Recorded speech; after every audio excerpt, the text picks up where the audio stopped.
Kejati tetapkan 4 tersangka kasus dugaan korupsi bencana Gunung Ruang.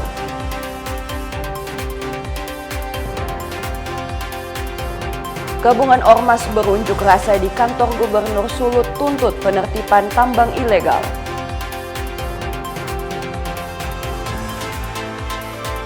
Persminsel kalahkan Persibom 4-1, amankan posisi 2 besar grup B.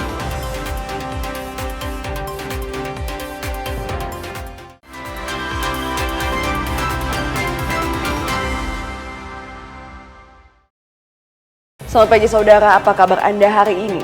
Kita jumpa dalam program Kompas Pagi.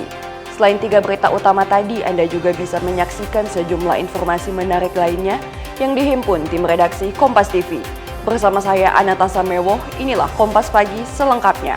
Hanya di Kompas TV, independen, terpercaya.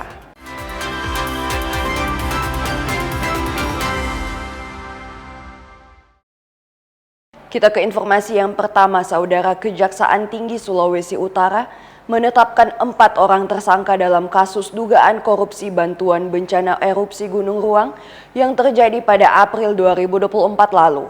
Para tersangka ada mantan pejabat Bupati, Sekda Sitaro, Kepala BPBD Sitaro, serta pihak ketiga. Pihak Kejaksaan Tinggi Sulawesi Utara akhirnya menetapkan 4 orang tersangka dalam kasus dugaan korupsi bantuan bencana erupsi Gunung Ruang di Kabupaten Kepulauan Siau, Tagulandang, Biaro. 4 orang tersangka tersebut masing-masing mantan pejabat Bupati Sitaro Joy Oro, Kepala Badan Penanggulangan Bencana Daerah Kabupaten Sitaro Joy Sagune, Sekretaris Daerah Kabupaten Sitaro Deni Kondoy, dan pihak swasta Deni Tondolambung. Dari 4 tersangka, 3 orang telah ditahan pihak kejaksaan pada Selasa malam dan 1 tersangka, yakni Kepala BPBD Sitaro, belum ditahan dengan alasan sakit. Penahanan ketiga tersangka dilakukan pihak Kejaksaan Tinggi Sulawesi Utara setelah sebelumnya pada Selasa siang hingga malam hari diperiksa secara intensif oleh tim penyidik. Jadi selama 3 bulan ini penyidik melakukan penyidikan dan pada jam 12 tadi tim penyidik telah menetapkan 4 orang tersangka, yaitu masing-masing Dr. Andes DDK selaku Sekretaris Daerah Kabupaten Sitaro, kedua JMS selaku Kepala Pelaksana BPBD Kabupaten Sitaro, yang ketiga dengan inisial EBO selaku mantan PJ Bupati Sitaro, dan yang keempat DT swasta. Telah kita ketahui bahwasannya penyidikan ini terkait dengan bantuan untuk erupsi Gunung Ruang yang terjadi pada tanggal 17 April 2024. Kemudian BNPB mengucurkan biaya atau dana bencana sebesar 35.715 juta rupiah, dan setelah serangkaian hasil penyidikan, penyidik telah menetapkan 4 tersangka tadi berdasarkan alat-alat bukti yang sah. Besar kerugian 22.775 juta rupiah. Saat panggilan ini 3 orang tersangka, yang 1 orang lagi dalam kapasitasnya sebagai Kalak BPBD ternyata sakit, ada surat dokternya. Nanti kita panggil secara patut lagi, ya. Jadi terhadap 3 tersangka ini kita melakukan penahanan 20 hari ke depan, ya, dengan alasan objektifnya dan subjektifnya. Alasan objektifnya pidananya di 5 tahun ke atas, sedangkan subjektifnya dalam artian kita tahan dikhawatirkan melarikan diri, mengulangi perbuatannya, dan menginginkan barang bukti seperti itu. Berdasarkan penghitungan auditor, kasus dugaan korupsi bantuan bencana erupsi Gunung Ruang ditaksir merugikan negara sebesar 22,7 miliar rupiah, di mana total dana siap pakai yang dikucurkan pemerintah pusat melalui Badan Nasional Penanggulangan Bencana atau BNPB RI sebesar 35 miliar rupiah. Yana Megasingal, Kompas TV, Manado, Sulawesi Utara. Saudara Kartini Gagansa, warga Manado yang melaporkan pejabat di Reskrimum Polda Sulut atas dugaan pelanggaran kode etik mendatangi Mapolda Sulut memenuhi panggilan Propam untuk dimintai keterangan terkait laporan yang dibuatnya.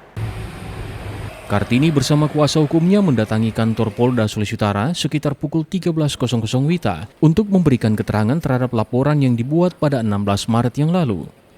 Ditemui usai memberikan keterangan di ruangan Paminal 17 Polda Sulut, Kartini melalui kuasa hukumnya menjelaskan bahwa pihaknya telah menyampaikan keterangan secara benar selama pemeriksaan yang berlangsung kurang lebih 2 jam lamanya.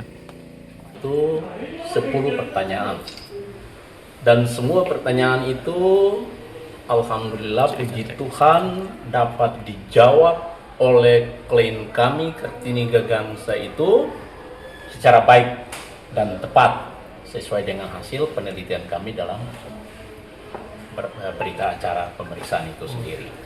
Tentang materinya, tapi pada prinsip dari 10 pertanyaan itu yang ditanyakan tentang apa yang menjadi keberatan daripada klien kami. Dan itu sudah dijelaskan secara rinci di dalam berita acara.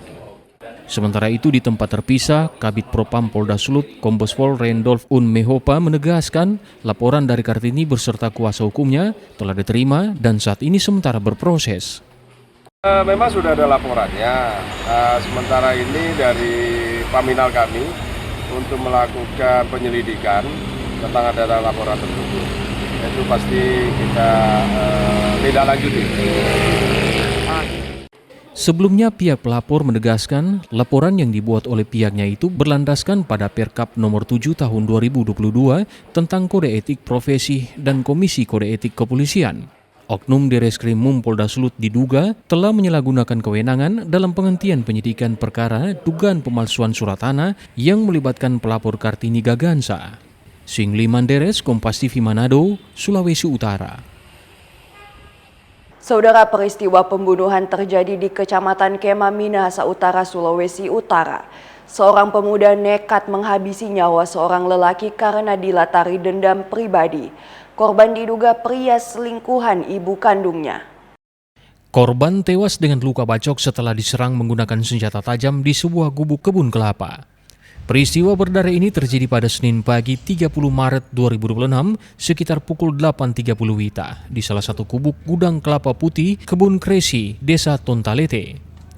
Berdasarkan keterangan pihak kepolisian, motif pembunuhan diduga kuat karena dendam pribadi. Pelaku sakit hati setelah mengetahui korban menjalin hubungan terlarang dengan ibu kandungnya. Perasaan malu dan amarah yang memuncak selama bertahun-tahun memicu pelaku untuk menghabisi nyawa korban. Hal ini dibenarkan oleh Wakapolres Minahasa Utara dalam konferensi pers di Polres Minahasa Utara. Kini pelaku ditahan di Polres Minahasa Utara untuk proses hukum lebih lanjut. Pada awalnya pelaku sakit hati dengan perbuatan korban yang selingkuh dengan ibunya. Sehingga pelaku mencari korban yang berada di kebun, gudang pengolahan kelapa putih. Saat tiba di kebun pengolahan, pelaku yang sudah dengan memegang sebilah parang mencari pelaku dengan bertanya orang kerja di situ, dan mereka mengatakan bahwa korban ada duduk ngobrol di gubuk. Saat itu pelaku langsung menuju gubuk tersebut dan melihat korban sedang duduk dengan temannya. Tidak lama-lama pelaku langsung menuju ke arah korban dan mengayunkan parang ke arah kepala korban dan mengena namun tidak luka. Kemudian pelaku mengulangi lagi perbuatan tersebut sampai korban terjatuh. Atas perbuatannya pelaku dijerat pasal 458 ayat 1 KUH Pidana junto pasal 459 dengan ancaman hukuman pidana mati, penjara seumur hidup atau pidana penjara paling lama 20 tahun. Jimmy Dapar, Kompas TV Minahasa Utara, Sulawesi Utara.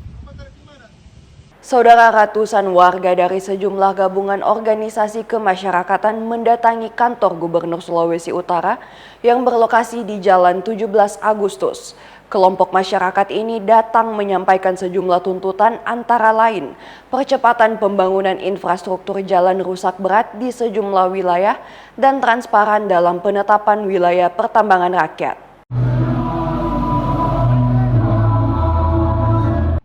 Menggunakan mobil bak terbuka serta kendaraan roda 2, massa dari gabungan organisasi kemasyarakatan mendatangi kantor Gubernur Sulawesi Utara pada Rabu siang. Kedatangan massa pendemo ini untuk menyampaikan berbagai aspirasi untuk ditindaklanjuti pemerintah Provinsi Sulawesi Utara. Awalnya aksi demo ini diterima di depan pintu masuk halaman kantor gubernur dengan penjagaan ketat dari aparat kepolisian serta Satuan Polisi Pamong Praja. Setelah melalui proses negosiasi bersama Kepala Satuan Bangsa dan Politik Daerah Sulut, Joni Suak, yang menerima massa di depan kantor gubernur, akhirnya sejumlah perwakilan masyarakat melakukan pertemuan di dalam gedung kantor gubernur. Perwakilan massa diterima Wakil Gubernur Sulut, Victor Mailangkai. Dalam pertemuan tersebut, massa menyampaikan beberapa poin aspirasi, diantaranya meminta pemerintah mempercepat penertiban sertifikat hak milik bagi warga di Kelurahan Pandu yang belum memiliki kepastian hukum, meminta penyelesaian dan retribusi lahan HGU masyarakat di Desa Babo, Bolonga Timur, Padang, Tumbolango, Lolak 2, dan Poigar 1, mempercepat pembangunan infrastruktur seperti pembangunan jalan rusak berat di sejumlah wilayah, salah satunya di Desa Kali, Kecamatan Pineleng, meminta pemerintah menertibkan aktivitas tambang ilegal tanpa tembang pilih, serta pemerintah transparan dalam penetapan wilayah pertambangan rakyat. Ini adalah milik rakyat. Kami butuh lahan HGU yang diduduki masyarakat, mulai dari pertanian ataupun bangunan rumah yang dorang bikin, mulai dari Pinogaluman, Lolak, Tumbulango, Lalo, BK Babo, Bolonga Timur, termasuk yang ada di Manado, Pandu. Tolong itu rumah yang dibangun itu supermanen. Pemerintah daerah dalam hal ini, Bapak Gubernur, harus kawal menerbitkan mereka sertifikat hak milik. Jangan membiarkan masyarakat ini. Baru masalah infrastruktur.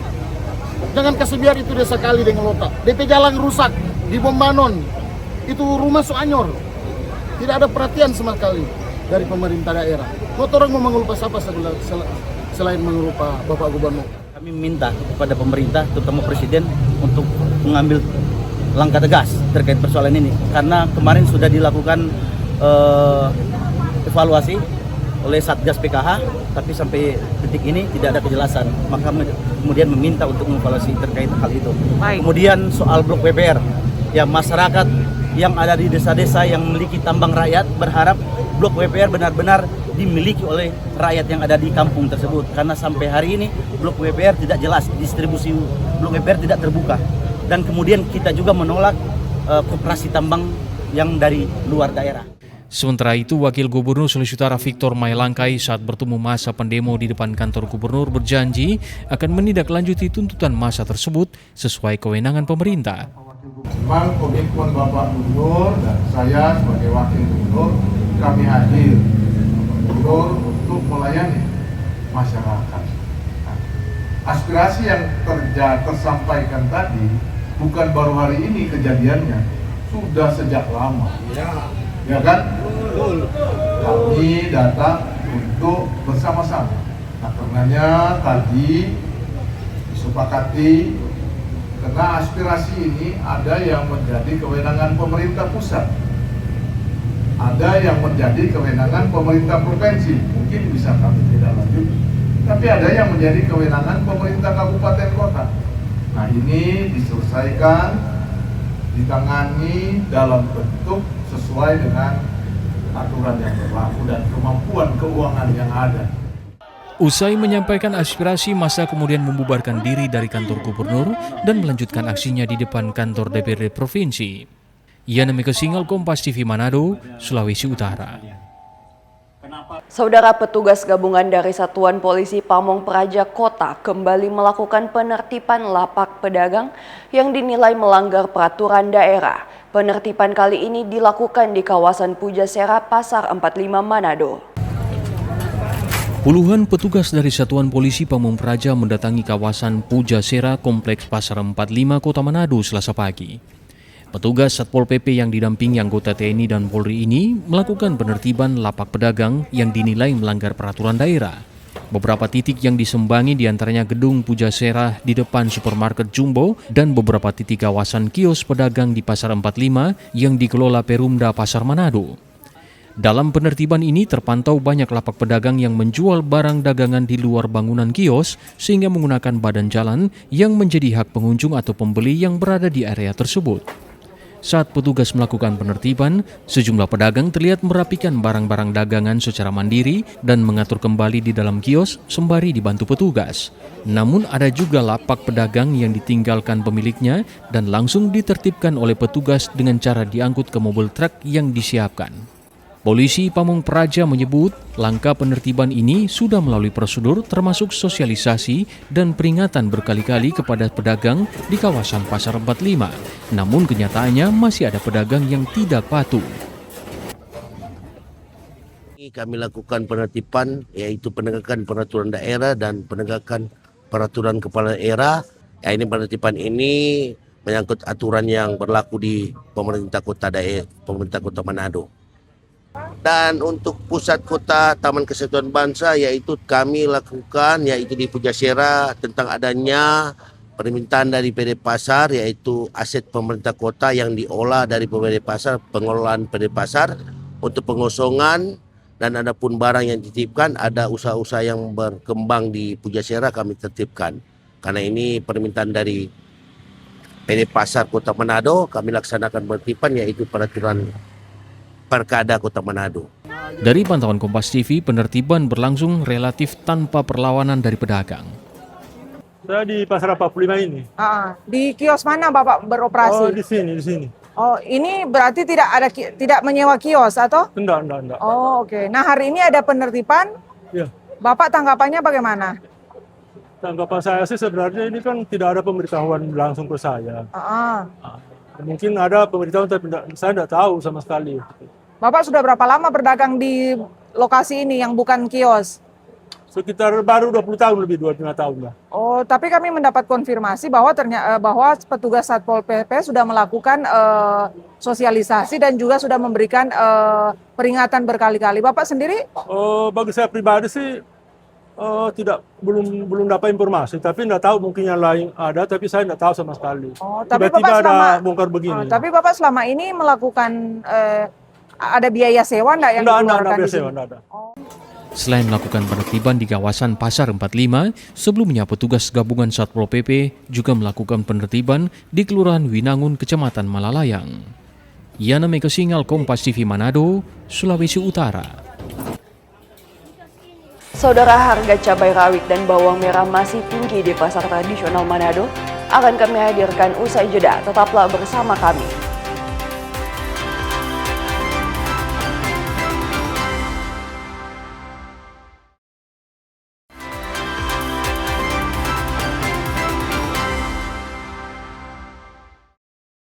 Terima kasih Anda masih bersama kami di Kompas Pagi. Saudara, seminggu pasca Lebaran, harga cabai rawit dan bawang merah di Manado, Sulawesi Utara masih tinggi. Pedagang mengaku omset menurun karena masih tingginya harga bumbu dapur ini. Di Pasar Bersati Manado, harga cabai rawit Rp110.000 per kilogram, turun sedikit dibandingkan saat Idul Fitri yang dijual seharga Rp140.000 per kilogram. Sementara komoditas bawang merah harganya masih berkisar Rp60.000 hingga Rp65.000 per kilogram. Tingginya harga komoditas ini disebut para pedagang disebabkan kurangnya pasokan. Harga dari Gorontalo memang penimbangan mahal di Gorontalo. Jadi orang di sini ECR-nya 110, pengeluaran di Manado 105. Jadi karena stok kurang lagi, Bu. Stok kurang. 110 1 kilo.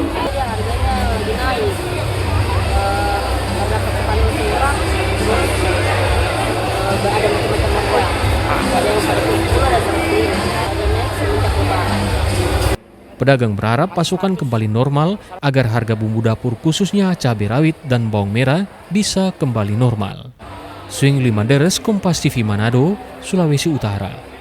Saudara, tim pembina Samsat Kabupaten Minahasa Utara menggelar razia pajak kendaraan bermotor di ruas jalan Interchange Minut Rabu pagi. Dalam razia ini, petugas menjaring puluhan kendaraan yang pajaknya telah melewati batas pembayaran. Operasi kepatuhan pajak kendaraan bermotor berhasil menilang puluhan kendaraan di ruas Interchange Maumbi. Petugas mengidentifikasi kendaraan yang pajak kendaraannya telah melewati batas waktu pembayaran. Pengemudi yang terjaring diberikan edukasi dan sosialisasi terkait program keringanan pajak yang diberikan oleh pemerintah daerah melalui Badan Pendapatan Daerah. Operasi pajak ini dilakukan selama 3 hari, sejak tanggal 31 Maret hingga 2 April mendatang. Jadi operasi ini kita gabung dengan Polres Minahasa Utara dan Bapenda Kabupaten Minahasa Utara. Kegiatan ini dilaksanakan untuk mengingatkan para wajib pajak yang kendaraan sudah lewat jatuh tempo agar segera membayar pajak karena ada potongan 25% untuk pajak kendaraan bermotor. Jadi di samping kita mengadakan razia, kita melakukan sosialisasi untuk pembayaran pajak, ada diskon 25% dan juga yang lancar membayar tidak pernah terlambat, ada bonus dari Jasara Harja berupa emas 5 gram. Sepanjang tahun 2026 ini, pemerintah memberikan keringanan pajak kendaraan dengan potongan atau diskon sebesar 25%. Selain itu, bagi warga yang taat membayar pajak, akan diberikan hadiah oleh Jasara Harja, yaitu 5 gram emas. Wajib pajak dihimbau juga membayar pajak kendaraan sebelum jatuh tempo. Jimmy Dapar, Kompas TV, Minahasa Utara, Sulawesi Utara.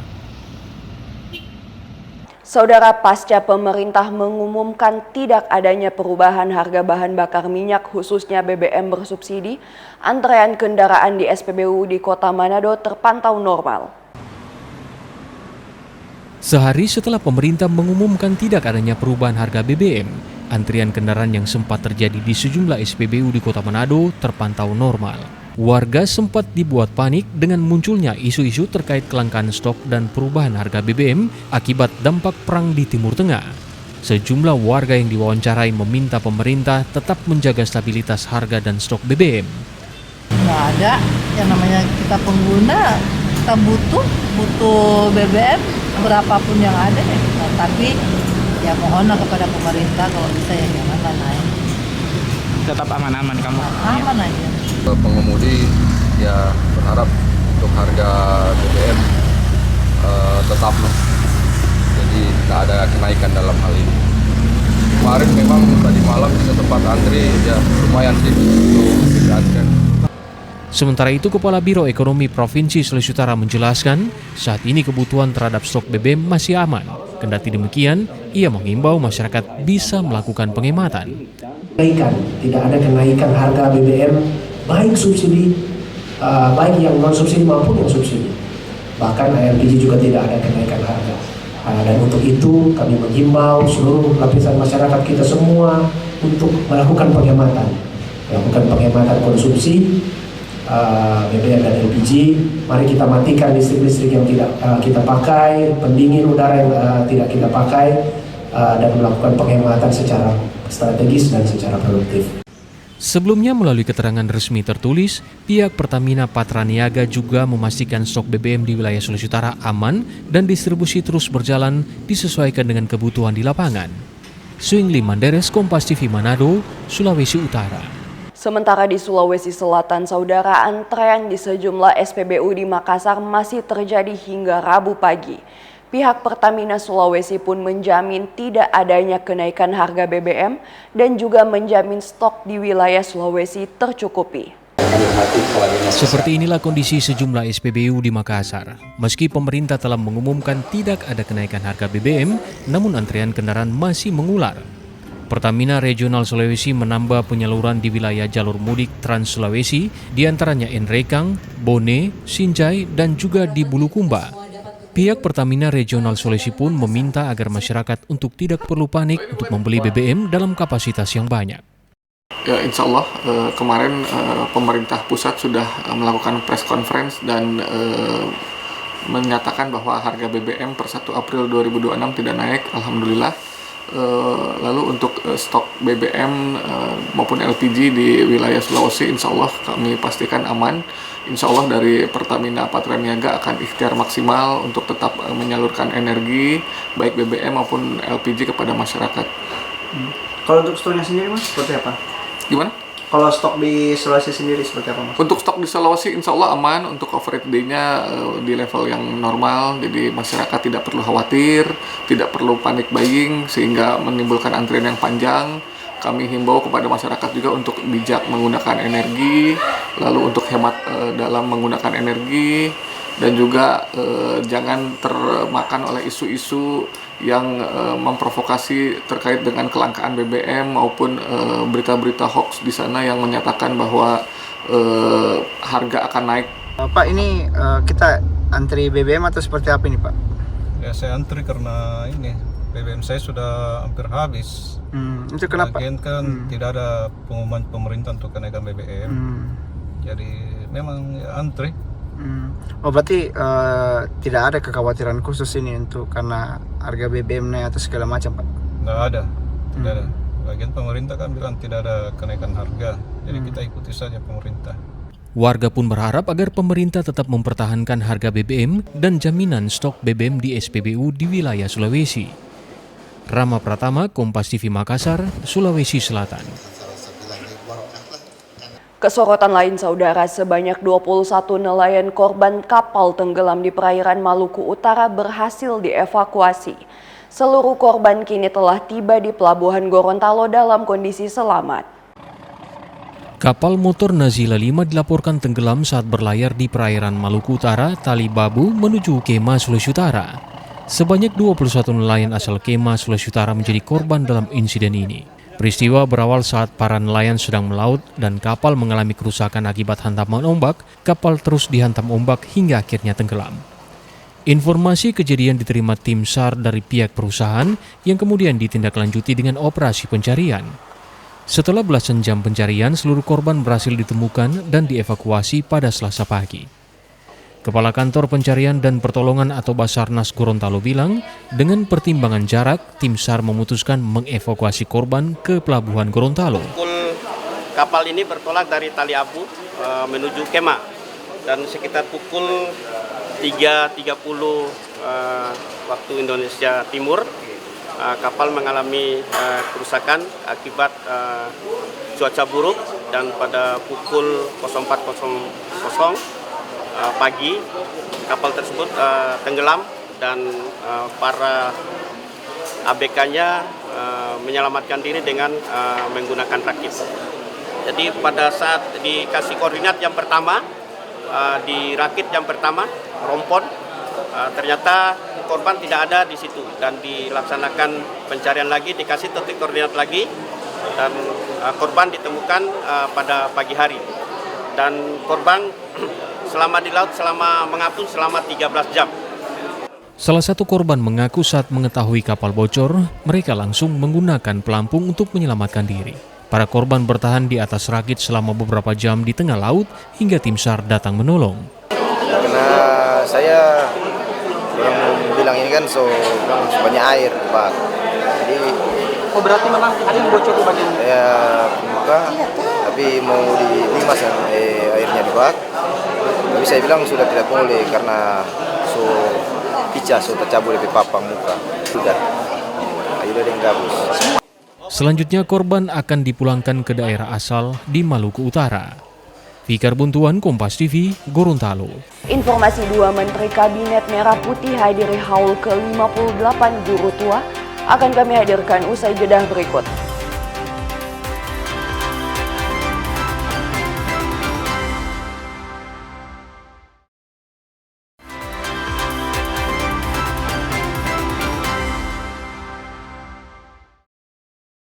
Terima kasih Anda masih bersama kami. Saudara Menteri Agama Republik Indonesia Nasaruddin Umar menyatakan kesiapannya untuk hadir di Pasca Nasional 2026 di Manado, Sulawesi Utara. Kepastian kehadiran Menteri Agama terungkap saat tim panitia pelaksana bersama perwakilan gereja-gereja di Sulawesi Utara bertemu langsung dengan Menteri Agama bersama jajarannya Selasa siang. Menteri Agama Nasaruddin Umar memastikan hadir di Pasca Nasional 2026 gereja-gereja di Sulawesi Utara pada 8 April 2026.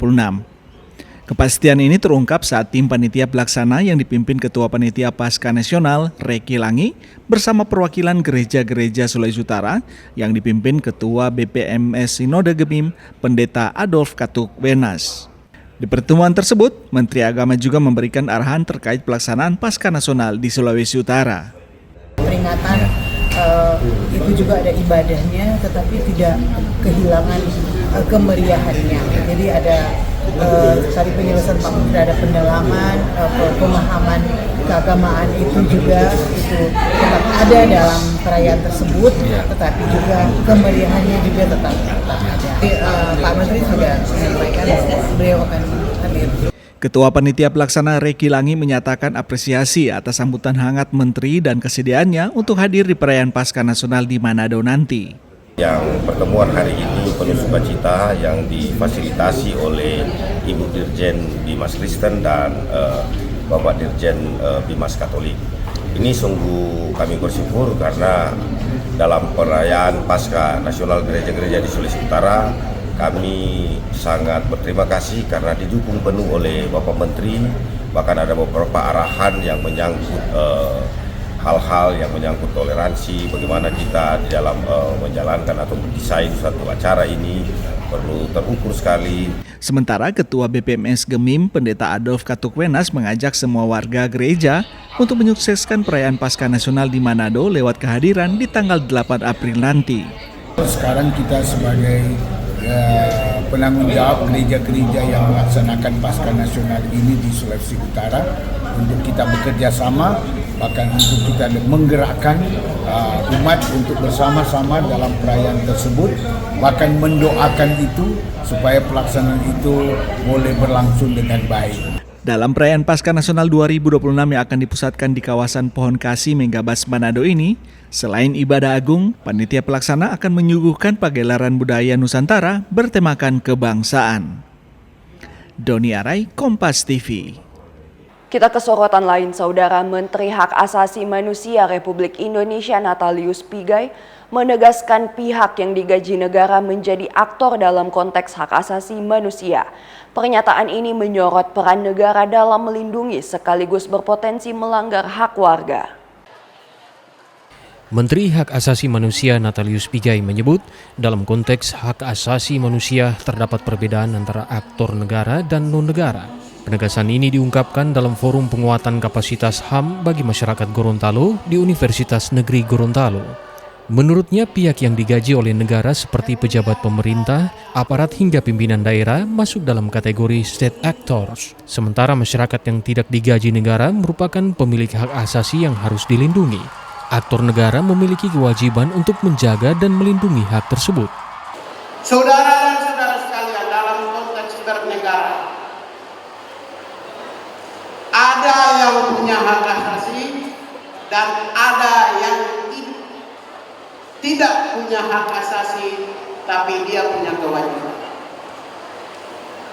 Yang punya hak asasi manusia adalah rakyat yang tidak dibiayai oleh negara.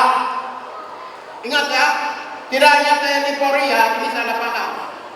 Siapapun penguasa, mulai dari RT, RW, camat, lurah, bupati, wali kota, TNI Polri, itu dibiayai oleh negara.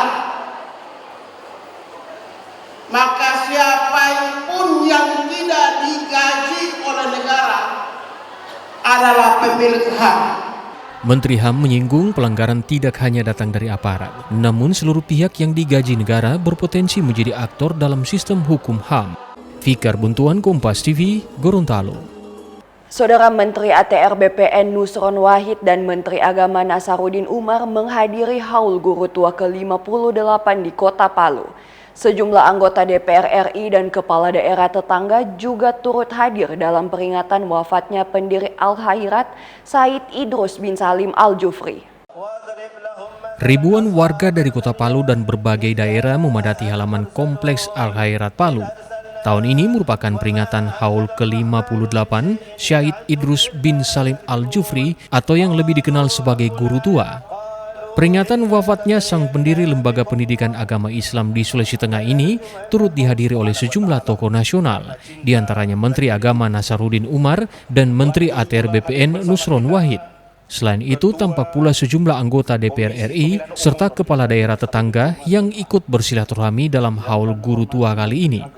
Kedua Menteri Kabinet Merah Putih tersebut diberikan kesempatan untuk menyampaikan sambutan. Mereka membahas keteladanan guru tua yang patut dicontoh, serta memberikan nasihat keagamaan yang relevan dengan era saat ini. Keilmuan mendapatkan sanad ilmu, dan saya yakin semua warga Al-Khairat, Abnaul Khairat, mempunyai sanad keilmuan dari Habib Idrus bin Salim, dan sanad keilmuan itu musalsal sampai Rasulullah Sallallahu Alaihi Wasallam. Saya selaku pribadi, mestinya Bapak Ibu sekalian, hari ini mestinya saya ikuti muktamar Konferensi Islam Internasional di Mekah. Tapi saya memilih setelah istikharah, saya lebih memilih datang ke Palu. Ya, benar, spontanitas. Tapi saya pencinta Al-Khairat. Jamaah yang hadir tidak hanya berasal dari kota Palu, namun juga dari provinsi tetangga. Salah satunya Nur Wakid, Abnaul Khairat asal Bitung, Sulawesi Utara. Luar biasa kegiatan acara pada haul ke-58 ini dibandingkan dengan tahun-tahun kemarin. Jadi tentunya sebagai Abnaul Khairat merasa bangga, dan tentunya mudah-mudahan di kali-kali yang akan datang kegiatan ini akan semakin meriah lagi. Haul Guru Tua kini telah menjadi salah satu destinasi wisata religi. Setiap tahunnya warga dari berbagai daerah selalu berkumpul di Kota Palu untuk mengikuti peringatan ini. Sayyid Idrus bin Salim Al-Jufri atau Guru Tua adalah tokoh sentra pendiri Al-Khairat. Lembaga pendidikan ini memiliki peran besar dalam menyebarkan agama Islam, mulai dari Sulawesi Tengah hingga ke Maluku Utara.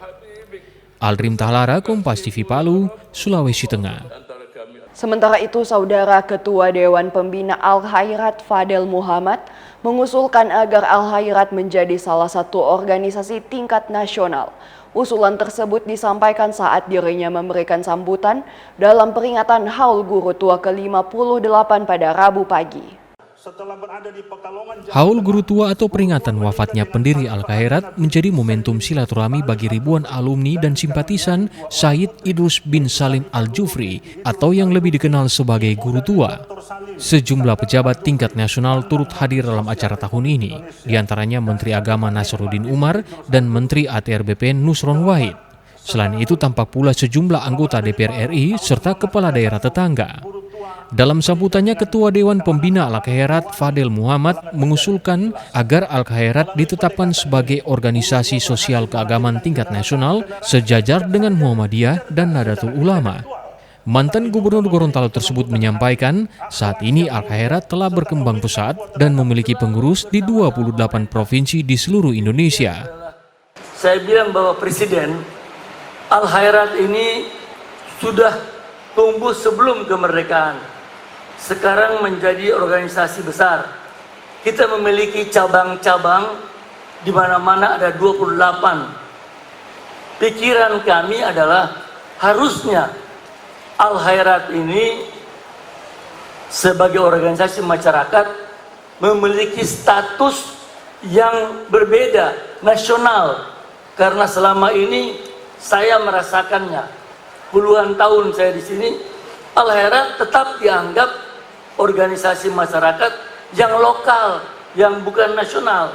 Kita bisa mengurus, kita mohon bantuan dari Bapak Menteri Agama agar status Al-Khairat ini menjadi suatu organisasi sosial tingkat nasional sama dengan Muhammadiyah, NU. Al-Khairat yang didirikan oleh Sayyid Idrus bin Salim Al-Jufri merupakan yayasan pendidikan Islam dan organisasi yang berbasis utama di Kota Palu, Sulawesi Tengah. Meski berawal sebagai organisasi lokal, pengaruhnya kini makin meluas. Hal ini terbukti dengan banyaknya jamaah dan simpatisan yang berasal dari berbagai daerah di luar Sulawesi Tengah. Aldrim Tahlara, Kompas TV Palu, Sulawesi Tengah. Saudara, berawal dari kecintaan akan buah durian, seorang petani di Desa Rano Lambot, Kabupaten Minahasa, Sulawesi Utara, telah mengembangkan beragam jenis durian dan kini dengan keuletannya selama bertahun-tahun telah berhasil mendapatkan omset hingga jutaan rupiah per hari ketika musim durian tiba. Suasana sejuk sangat terasa ketika saya tiba di Desa Rano Lambot, Kecamatan Kaungkoan Barat, Kabupaten Minahasa. Ketika sampai, pemilik kebun durian, Pak Jendri Kaparang namanya, dengan ramah menjemput saya dan langsung mengajak mengelilingi kebun duriannya. Pak Jendri bercerita jika dirinya sudah 20 tahun lebih menjadi petani durian. Awalnya, dia baru menanam belasan pohon saja. Namun, melihat potensi durian yang cukup menjanjikan, akhirnya dirinya serius menekuni memelihara durian dan memutuskan pensiun dini dari pekerjaannya sebagai ASN. Ini pengalaman pertama saya untuk memanen buah durian bersama pemilik pohon durian. Ini kita pakai tali untuk memanennya, jadi tidak perlu naik ke atas pohon, tinggal kita tarik, nanti buahnya akan jatuh.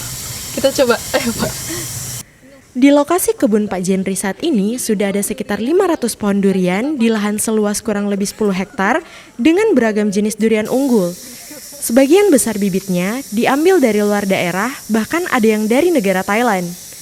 Pohon durian di sini dirawat dengan perlakuan khusus dan menggunakan pupuk organik. Karena suka makan durian sampai bertanam durian. Sudah 20 lebih jenis. Ya, salah satunya ini super gading, Bangkok, montong kani, montong, dan durian-durian yang lain. Ada duri hitam tapi belum berbuah, usangking, super tembaga, dan masih banyak lagi jenis-jenis yang lain. Di musim durian sekarang ini, penghasilannya bisa mencapai 2 hingga 5 juta per hari. Kebanyakan, pembeli datang langsung ke lokasi kebun, namun sudah dipesan sebelumnya. Pelanggan rata-rata menyukai durian dengan isi warna kuning atau oranye, karena rasanya yang manis dan legit. Harganya pun cukup terjangkau, hanya Rp35.000 hingga Rp40.000 per kilogramnya, disesuaikan dengan jenis durian. Kalau menurut kita sih kalau di sini memang enak. Kalau durian-durian lain kayak durian putih, kalau ini kan durian kuning, enak. Dengan katu dekato di kampung. Kalau menurut kita ya, karena kan orang punya dalam mulut itu kan punya rasa-rasanya beda. Jadi kayak kita lebih enaknya di montong. Setelah puas mengeliling kebun, saatnya saya untuk mencicipi buah durian. Oh ya, selain bisa merasakan sensasi buah durian di kebun ini, saya pun dapat menikmati keindahan alam di lokasi kebun durian yang sejuk dan asri. Di tempat wisata ini kita tidak hanya disajikan dengan beragam jenis buah durian. Di tempat wisata ini kita bisa menikmati pemandangan yang sangat amat indah. Di area saya berdiri ini ada beberapa spot-spot yang bisa digunakan pengunjung untuk menikmati buah durian sambil memandang pemandangan yang sangat amat indah. Saya Michelle Kumaseh, Doni Arai, Kompas TV, Minahasa, Sulawesi Utara. Persminsel versus Persibom 4-1 amankan posisi 2 besar grup B. Tetaplah di Kompas Pagi.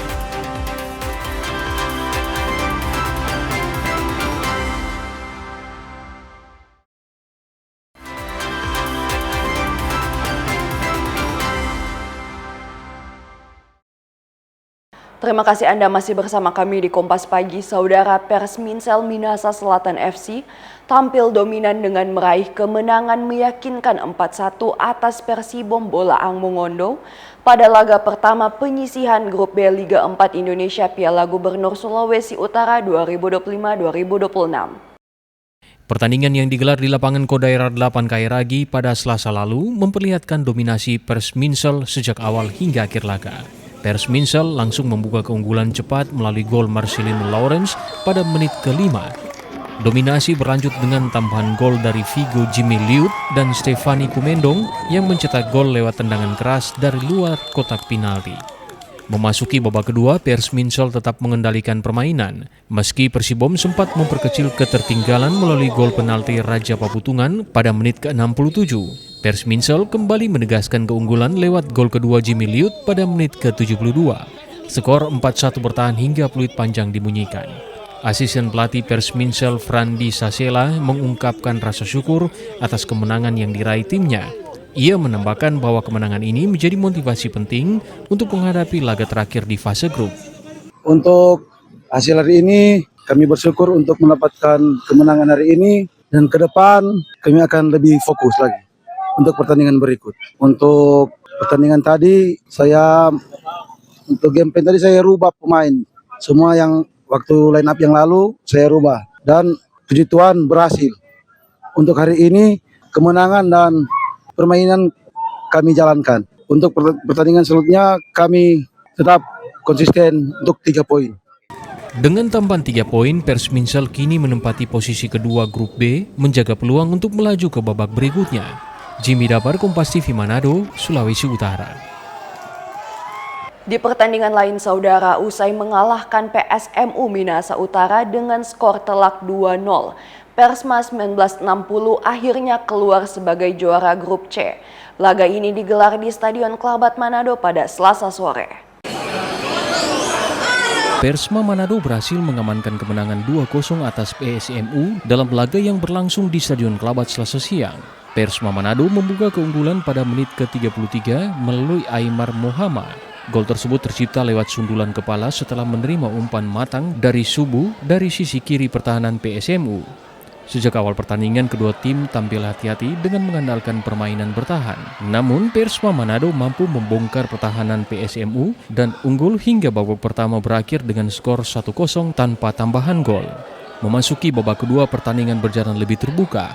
Di penghujung laga, tepatnya di menit ke-88, Persma Manado berhasil menambah keunggulan menjadi 2-0 melalui gol spektakuler Saiful Indra Cahya. Bek Persma tersebut mencetak gol langsung dari tembakan penjuru yang tak mampu diantisipasi kiper PSMU. Manajer Persma Manado Christian Yokung mengapresiasi kerja keras tim yang mampu menjaga konsistensi permainan hingga akhir laga.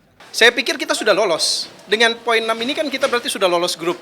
Apalagi kita adalah juara grup di grup C sendiri. Dan sebenarnya kita lagi bersiap juga nanti akan masuk di grup berikutnya karena hampir dipastikan kita akan satu pool grup dengan tim Persmin juga. Jadi kita Persma sudah sangat siap karena kita yakin kita akan menjuarai untuk Liga 4 Regional Sulawesi Utara. Runner up maupun pool tetap siap. Kita sangat siap. Kalau runner up berhadapan dengan siapa kira-kira? Kalau runner up kita kemungkinan akan berhadapan mungkin kalau yang di sebelah itu kan ada Puma yang di tim sebelah. Tapi sebenarnya target kita siapapun untuk klub yang ada di zona Liga 4 ini, Persma sudah sangat siap. Dengan kemenangan 2-0 ini, Persma Manado kokoh di puncak klasmen grup C dan dipastikan lolos ke babak berikutnya. Jimmy Dapar, Kompas TV Manado, Sulawesi Utara. Informasi tadi menutup perjumpaan kita dalam program Kompas Pagi. Saya Anata Samewa bersama kru yang bertugas mengucapkan terima kasih atas kebersamaan Anda. Tetap saksikan rangkaian program berita di Kompas TV, independen, terpercaya.